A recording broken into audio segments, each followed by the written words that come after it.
They can eliminate my job. They can eliminate the whole company. Do you understand? So to some extent, a lot of us are put in these vulnerable positions where we are impacted by the choices and the actions of these individuals that have been positioned as our economic gods.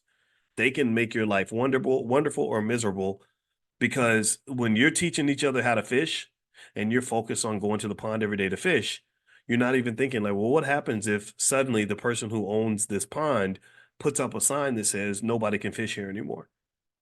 Well, then you're kind of asked out, you're kind of done. You're kind of stuck. So this is why it's absolutely imperative that every child in our community knows something about ownership and why ownership matters, why ownership is very important, why ownership really is an incredibly important part of source of power. It's if I am if I need a ride, somebody can give me a ride.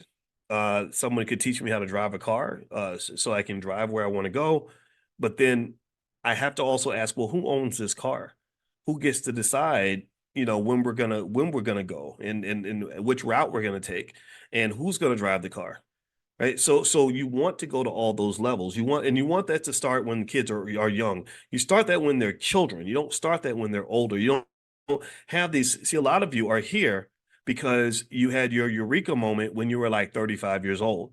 Maybe you were 40. I don't have a lot of 20 somethings. I mean, I hate saying it like this, but like, but I'm sure I have no idea. I told my wife, I said, when I go over to InvestFest and they have a bunch of 20 somethings, I don't even know who's gonna know me and who's not. I have no idea. I just because what happens is that I believe that the system is designed such that we don't figure this stuff out until we're old, until you're like 35 or 40 years old. Some of you are great grandparents in here. Some of you are grandparents, and I just think that this is what causes us to be stuck.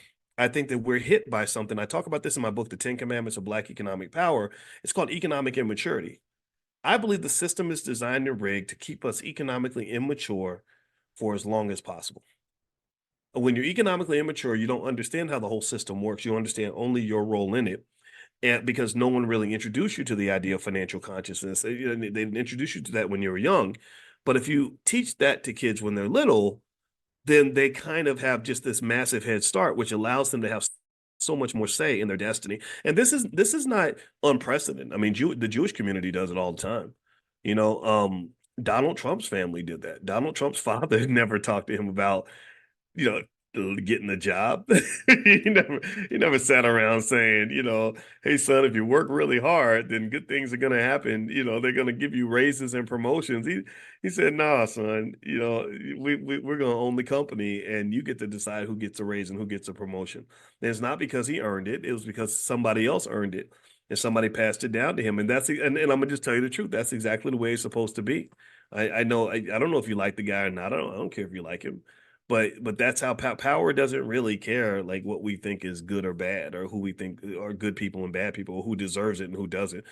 Power just exists. It's just something that exists in itself. And I think that overall, I think you should really pay attention to how wealthier families kind of operate with this. They're not really sitting and thinking about the things that we think about, and they're not sort of looking at the economic system as a sort of impenetrable perfect force that where we're just trying to find our way to get in, to fit in, right? This is what integration kind of does to us. Integration kind of drives us to this point where we're like, oh, here's a big building called the American economy. How do we integrate into that? How do I just blend in as a black man?